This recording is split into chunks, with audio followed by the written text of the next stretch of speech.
We've talked about apostrophe earlier in the term. Apostrophe is a poetic device whereby a non-human or absent person is directly addressed. The person being addressed in this poem is Johnny. Now here is where some biographical criticism is useful. If we know that the poet had a younger brother named Johnny, who shortly before the poem was written died of AIDS, that's very useful in helping us understand the poem. If we know that Marie Howe loved this brother very much and was the primary caregiver for him during the last weeks of his life, that is even more helpful. And those things are true. So with all of that in mind, let's read the poem. Johnny, the kitchen sink has been clogged for days. Some utensil probably fell down there, and the Drano won't work but smells dangerous, and the crusty dishes have piled up waiting for the plumber I still haven't called. This is the everyday we spoke of. It's winter again. The sky's a deep, headstrong blue, and the sunlight pours through the open living room windows because the heat's on too high in here and I can't turn it off. For weeks now, driving or dropping a bag of groceries in the street, the bag breaking, I've been thinking. This is what the living do. And yesterday, hurrying along those wobbly bricks in the Cambridge sidewalk, spilling my coffee down my wrist and sleeve, I thought it again. And again later when buying a hairbrush. This is it. Parking, slamming the car door shut in the cold, what you called that yearning, what you finally gave up. We want the spring to come and the winter to pass.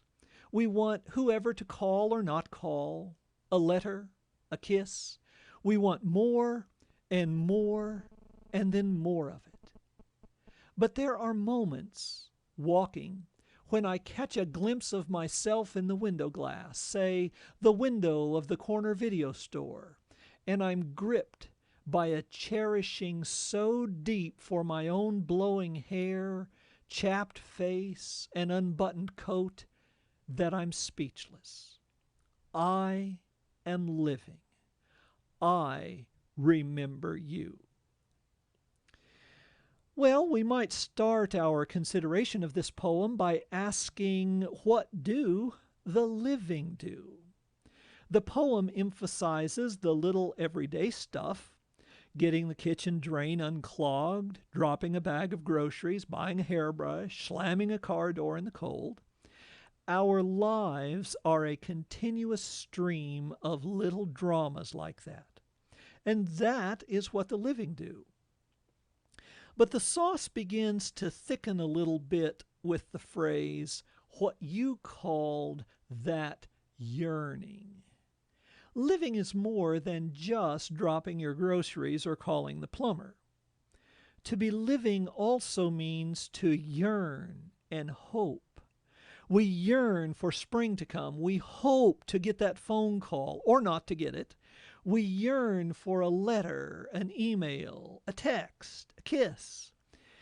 If we're alive, we have all kinds of yearnings, all kinds of hopes. And more important even than that, to be living means to remember. That is perhaps the greatest gift of life, the capacity to remember. So in some ways, this poem isn't all that different in its subject matter, at least, from Wordsworth's poem, I Wandered Lonely as a Cloud. I want to go back to these lines. But there are moments, walking, when I catch a glimpse of myself in the window glass, say, the window of the corner video store, and I'm gripped by a cherishing so deep for my own blowing hair, chapped face, and unbuttoned coat that I'm speechless. So what is she cherishing exactly? Surely not her hair. We've seen pictures of that. Surely not her chapped face. No, she cherishes being alive. She cherishes having a consciousness that allows her to think, to feel, to go places, to do things. In short, to live. The writer Henry James once said, and I'm paraphrasing, that a life well lived is a life upon whom nothing is lost. I don't know that any of us can achieve that, but we can make the case, I think, that full living is being aware and appreciative of every moment, cherishing the small details of our days, the hopes and yearnings that keep us looking forward, and most importantly, our memories, which keep us in touch with those we loved in our past. It doesn't matter what I say about these poems. Students always ask, what's the subject and what's the theme? So clearly, I think the subject is living. Or we might say that the subject of this poem is exactly expressed by the title, What the Living Do. So what's the theme? Maybe something like this. To live fully is to develop an awareness and appreciation for the small moments in life, life's hopes and yearnings, and the memories we accumulate.